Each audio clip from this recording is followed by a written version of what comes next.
Chào mọi người, hôm nay mình mới mua được 2 khúc tre rất to. Đang dự định lấy về để chế loa các bạn ạ. Không biết là cái giống tre gì nữa. Dày thịt của nó khoảng 2 phân. Một đốt của nó chắc phải lên đến 50 phân các bạn. Chiều rộng của ống này khoảng 15 phân. Mang về chế loa không biết là nghe có hay không nữa. Bây giờ mình sẽ mang đi phơi, khi nào khô sẽ làm loa cho các bạn xem. Chào các bạn, sau gần 2 tháng ống tre của mình đã khô. Hôm nay mình lấy ra sẽ tiến hành tạo hình và lắp loa lên. Bây giờ mình sẽ cắt tạo hình cái loa đó.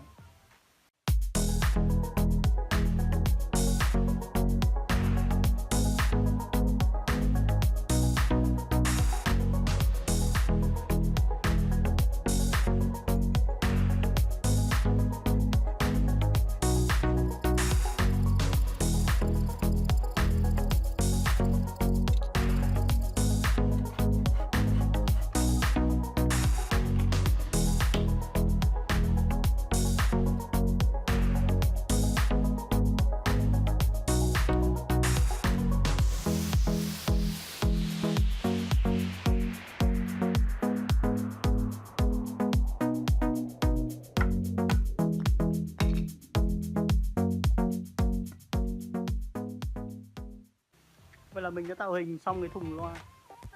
Mình làm cái chân nó có 3 cái chân này.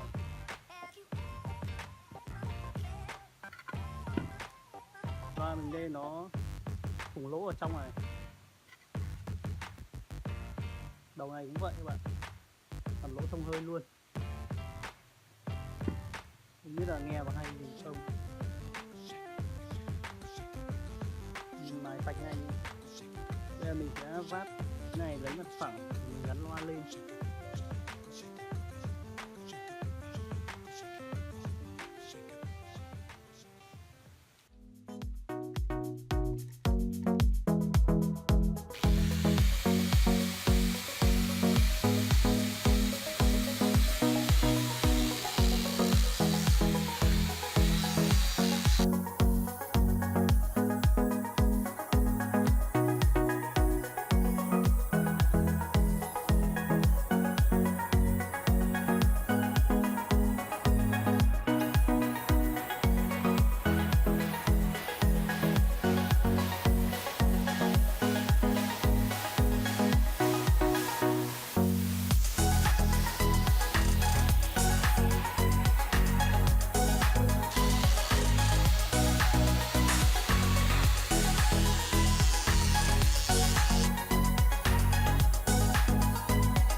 Sau hơn 1 tiếng đồng hồ đục khoét thì loa của mình đã được như thế này, nhìn khá là đẹp. Trong mình là như vậy. Đây mình sẽ vệ sinh như thế này, miệng lỗ cho sạch sẽ, và mình sẽ bắn loa vào và nối dây điện.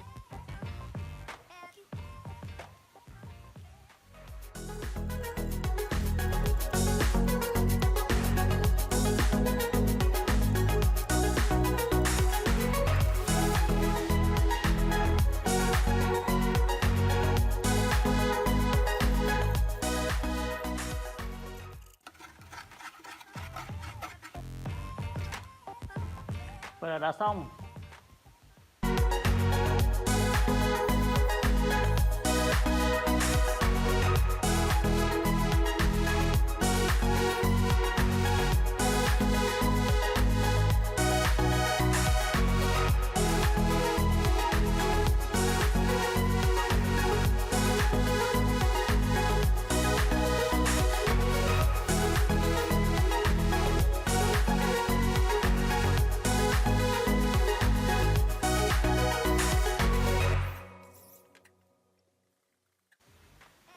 Giờ mình sẽ tiến hành hàn dây điện.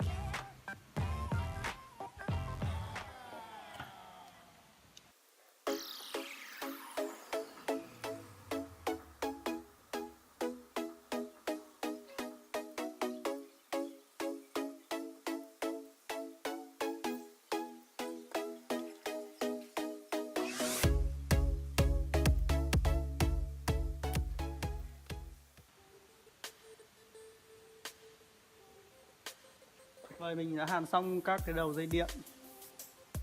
Bây mình sẽ gắn loa.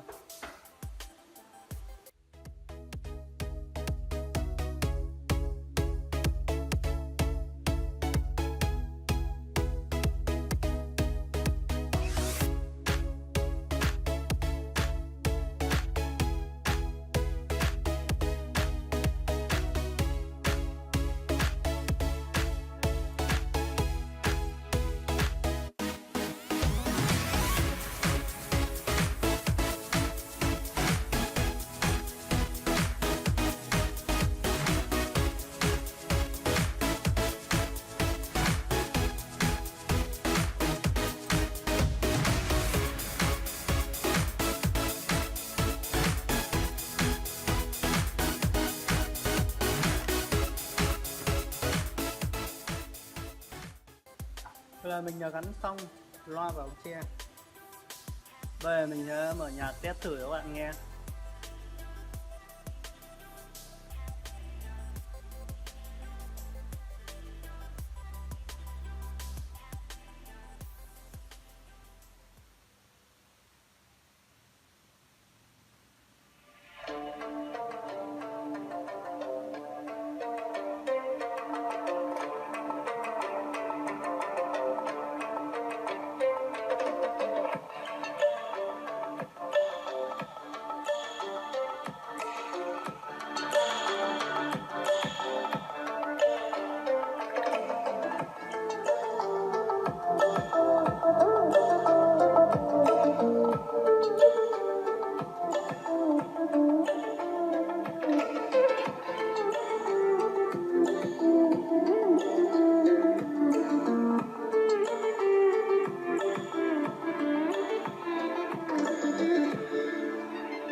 Vậy là chiếc loa của mình đã hoàn thành rồi, lò mọ cả chiều xong. Đây là loa toàn giải của tivi, là 3 chân cho là vững. Tuy nghe không được hay cho lắm, mong các bạn ủng hộ cho mình. Xin cảm ơn các bạn đã xem video của mình. Nếu thắc mắc gì cứ comment bên dưới, mình sẽ giải đáp cho. Xin chào và hẹn gặp lại.